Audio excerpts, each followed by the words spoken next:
Tonight on the 31 Nights of Halloween Horror, Betty has finally gotten her big break and is starring in a production of Macbeth. However, her number one fan wants her as a captive audience. An audience for murder. Tonight's movie, Dario Argento's Opera.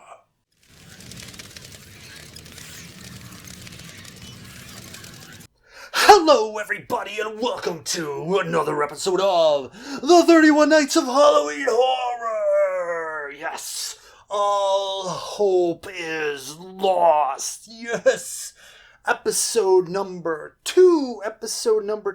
Here we are, coming off of last night's episode of Maxine.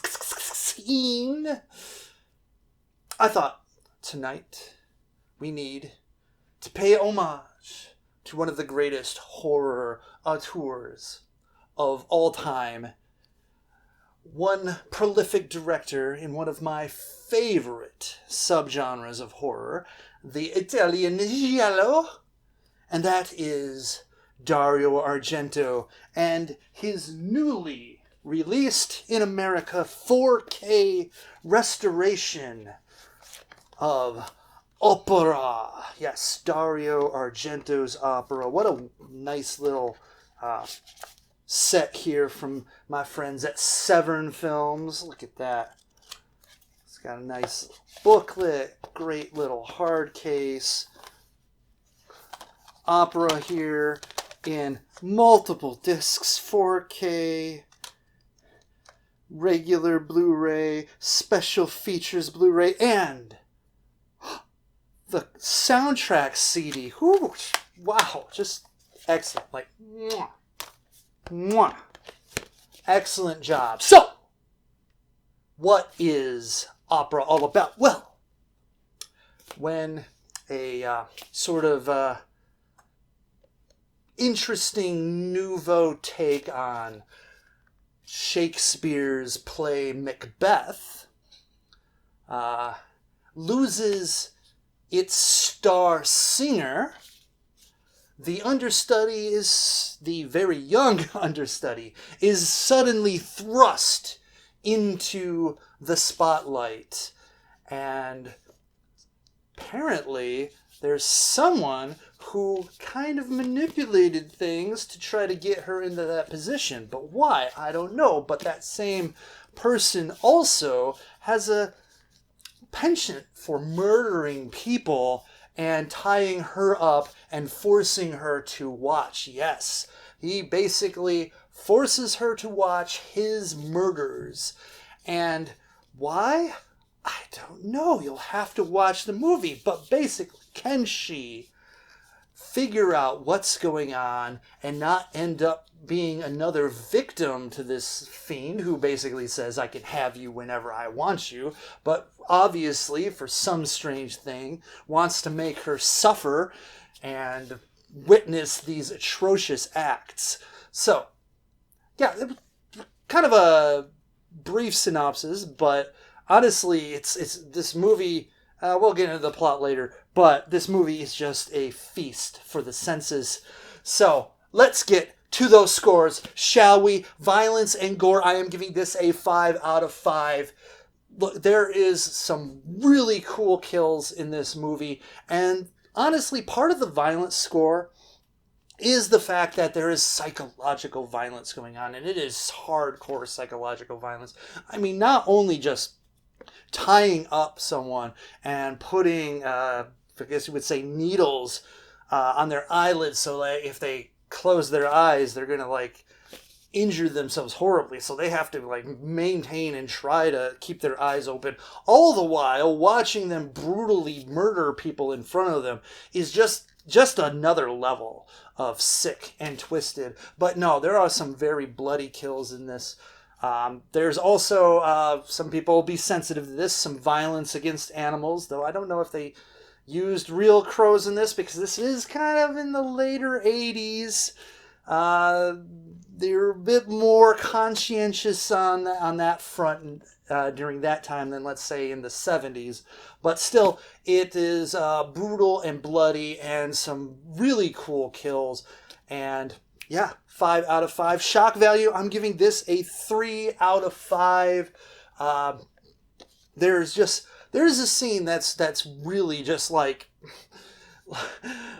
man, like there are scenes where you the blade goes places, and not the place you guys are thinking, man. Get your mind out of the gutter. But uh, just some really jarring moments in this movie, and the atmosphere is really great, and there's a few twists and turns in the story, and man, this just the freaking. I mean, I know it was physically impossible to do this unless like bullet ricocheted somewhere, but there is this scene of this shot through the eyeglass, the peephole in the door of the apartment, and it is just brilliant. I mean, it, like I said, almost physically impossible to do that, like with physics, but it is an awesome looking shot. So anyways, 3 out of 5. Moving on to plot, I'm giving this a 3 out of 5.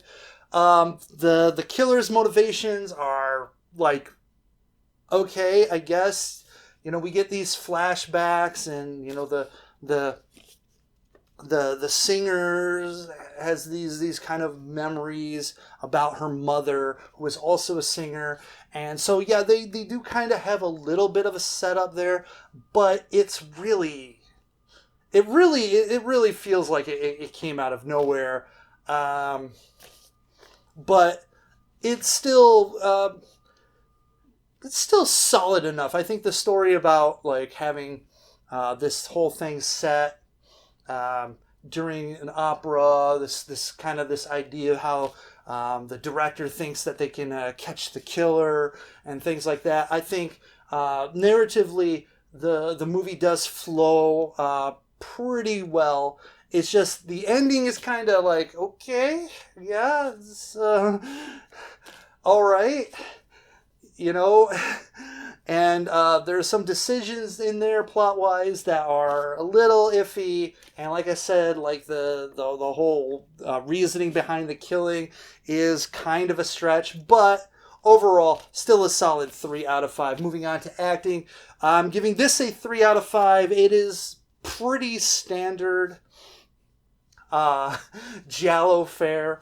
A lot of like overacting when it comes to the main actress with the kind of the franticness, and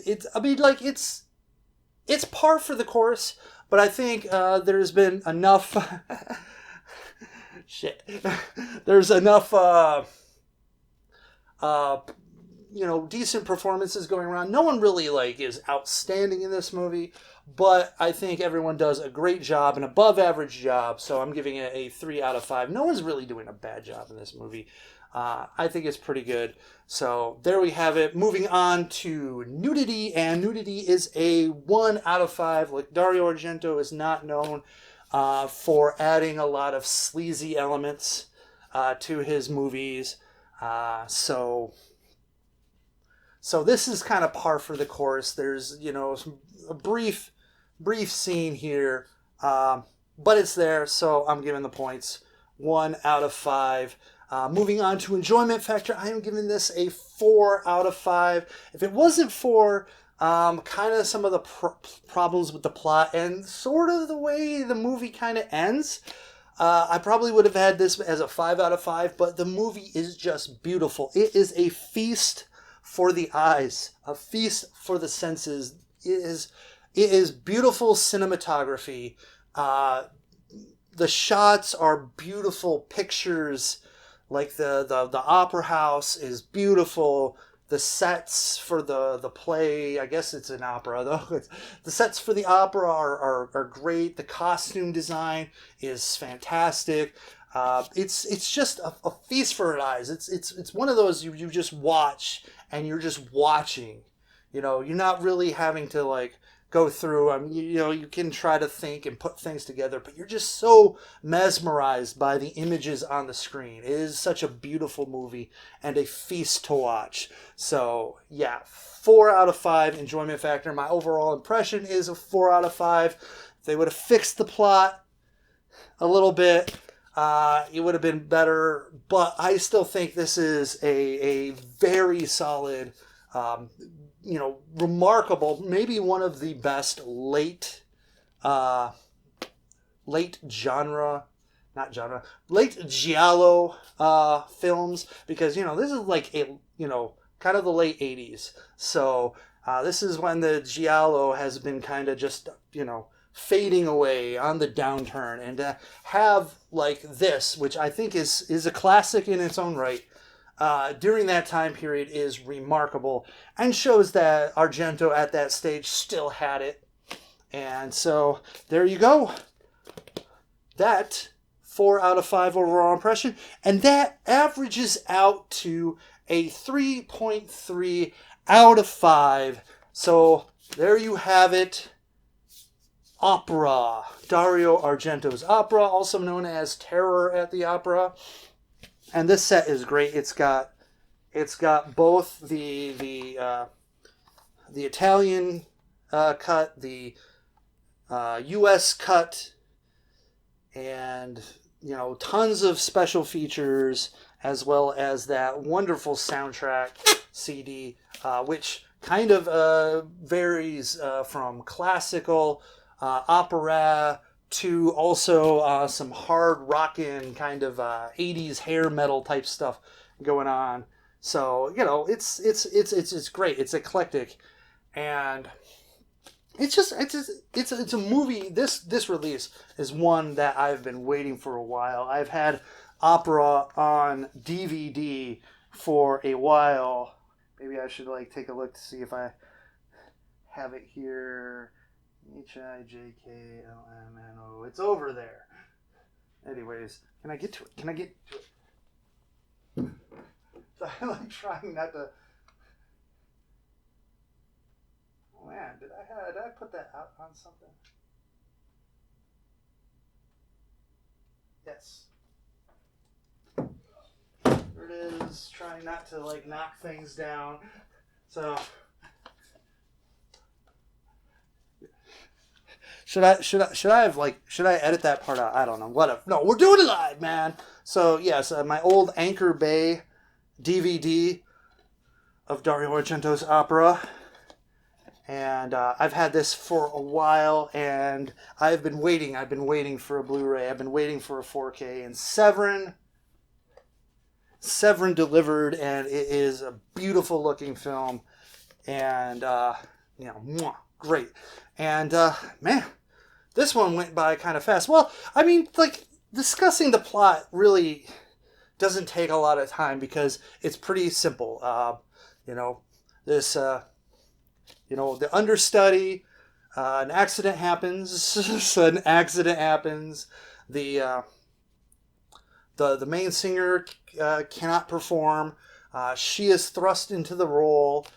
All the while, someone who knows her, likes her, I don't know, it seems like that, and who has also been kind of maybe even spying on her,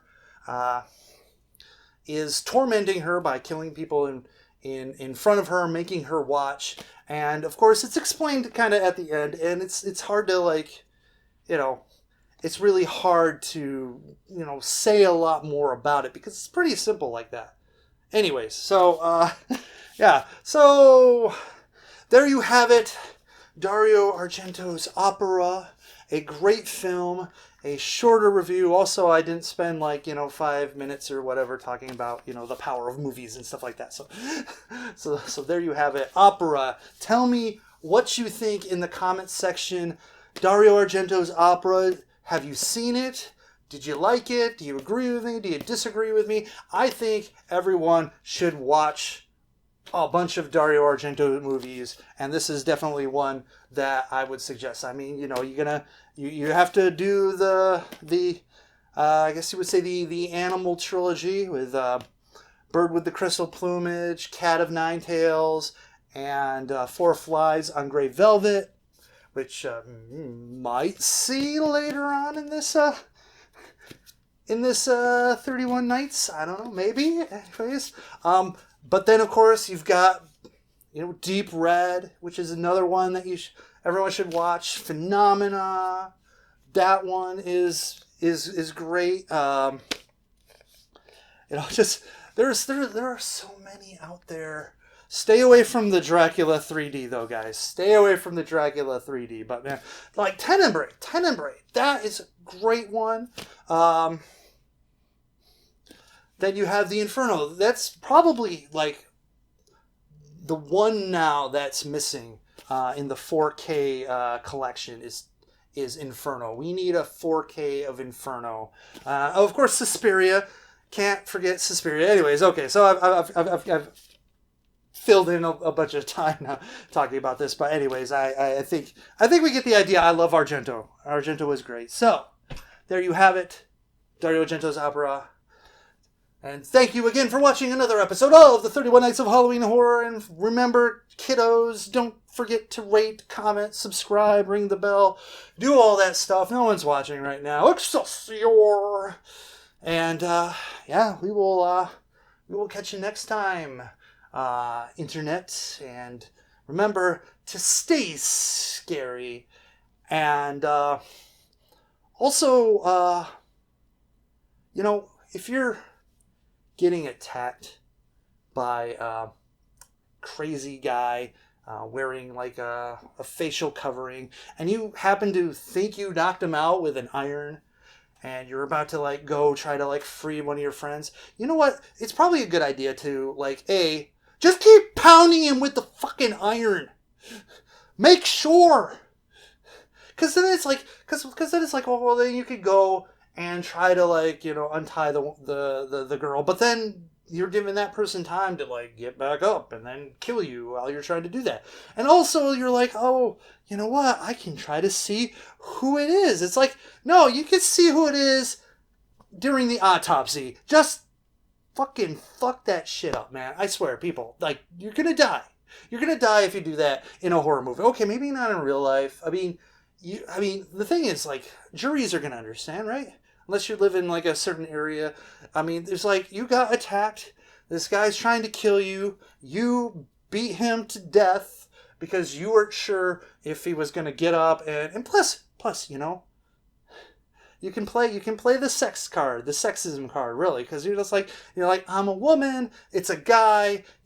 Come on. You know, right? Also, it's the 80s. It's the late 80s, man. Just.